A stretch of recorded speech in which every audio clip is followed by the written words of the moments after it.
টানা বর্ষণে সৃষ্টি হয়েছে বন্যার, আর সেই জলেই কেড়ে নিল এবারে এক পরিযায়ী শ্রমিকের প্রাণ।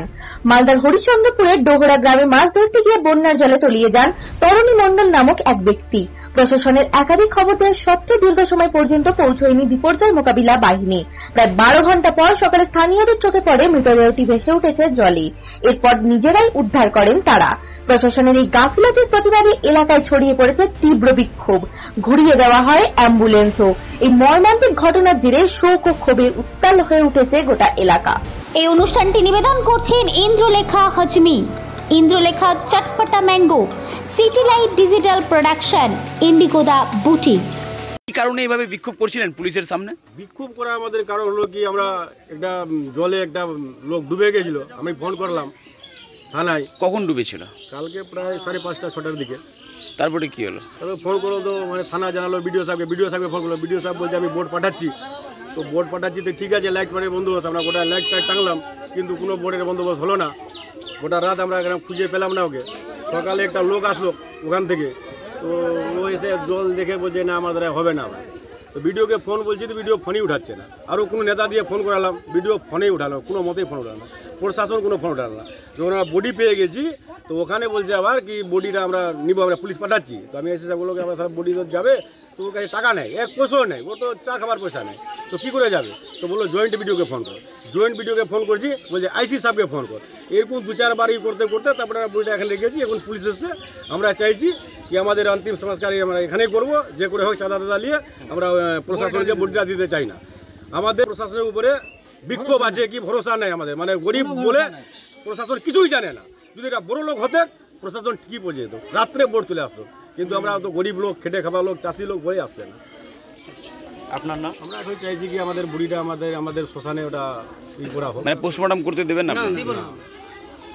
কি নাম আপনার? গৌরমন্ডল। বাড়ি কোথায়? বাড়ি ডোহরা।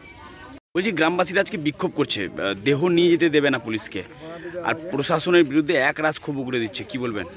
অ্যাকচুয়াল ব্যাপার ঘটনা ঘটেছে বেলা সন্ধ্যার দিকে 6টা। আমরা প্রশাসনকে জানানো সত্ত্বেও প্রশাসনের কোনো সাড়া পাইনি। সাড়া না পাওয়ার পরে আমরা সম্পূর্ণ গ্রামবাসী মিলে আমরা সম্পূর্ণ লাইটের ব্যবস্থা করি, আমরা নিজেরাই খোঁজাখুঁজি করি। আমরা বললাম গোথাখুরকে যদি এনে যদি খোঁজাখুঁজি করা হয় তাহলে আমরা তখনই পেয়ে যেতাম, কিন্তু কোনো রকম আমরা প্রশাসনিক হেল্প পাইনি বলে এখন গ্রামবাসী বিক্ষোভ করছে প্রশাসন কেন আসলো না, কী কারণে আসলো না। এখন যখন আমরা গ্রামবাসী মিলে বডিটা তুললাম, খুঁজে বের করলাম, তখন প্রশাসন এসে বলছে যে বডিটা নিয়ে যেতে। কিন্তু একজন গরিব মানুষ বডিটা নিয়ে গেলে বডিটার অবস্থা কী হবে? এর বাড়িতে খাওয়ার মতো অবস্থা নেই, নদীতে সরকারি জায়গা বাড়ি করে রয়েছে। এবার এখান থেকে নিয়ে গেলে এদের অবস্থা কী হবে? এখন পোস্টমর্টমে যাবে, গাড়ির ভাড়া থেকে শুরু করে ওই দিক থেকে নিয়ে আসা। তার হয়েছিল কি কারণে আজকে বিক্ষোভ করছেন এইভাবে আপনারা? কিভাবে করছি যে কাল 6টার সময় আমার ছেলে ডুবে গেছে পানিতে। কাল 6টার দিকে আমার ওখানে সরকারে যাচ্ছে, এখানে ফোন যাচ্ছে, তো ফোনে তো একবারে তো সরকারের লোক আসে দেখবে যে লোকটা পেয়েছে কি পাইনি, লোকটাকে একবার তো আসে দেখলো না। আবার লাহাসটা এখন মিলে গেছে লাহাসটা, তো এখন বলছে কি হ্যাঁ আমরা নিয়ে যাবো পোস্টমর্টমে। তো আমি পোস্টমর্টম আমার ছেলেকে যেতে দিব না। আমার এই না, আমার হাতেও পোস্টমর্টমে আমার ছেলেকে কোনো রকমে যেতে দিব না।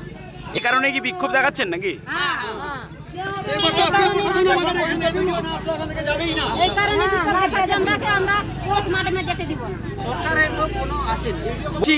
মারা কিভাবে গেল, কিভাবে ডুবে মরলো?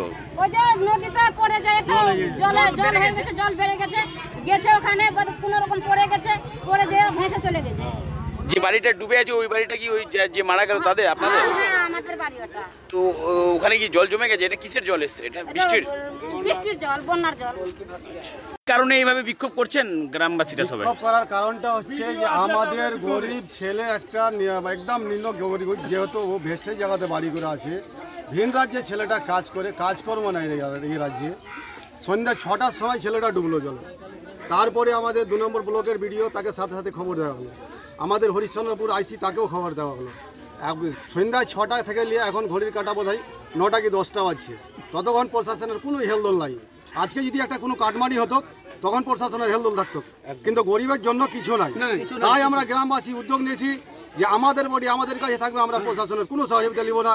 আমরা নিজে ওর সংস্কৃতির চান্দা টান্দা উঠিয়ে কারণ যে এই 2 নম্বর ব্লকের ভিডিও নাকে তেল দিয়ে ঘুমিয়ে থাকবে।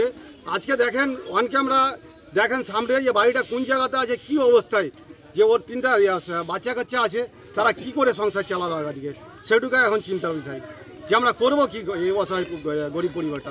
আর আজকে বিডিও সাহেব নাকে তেল দিয়ে ঘুমিয়ে আছে, আইসি সাহেবকে ফোন করছি, বলছে বিডিও সাহেবকে বলেন, বিডিও সাহেবকে বলছি তো বলছে আইসি সাহেবকে বলেন।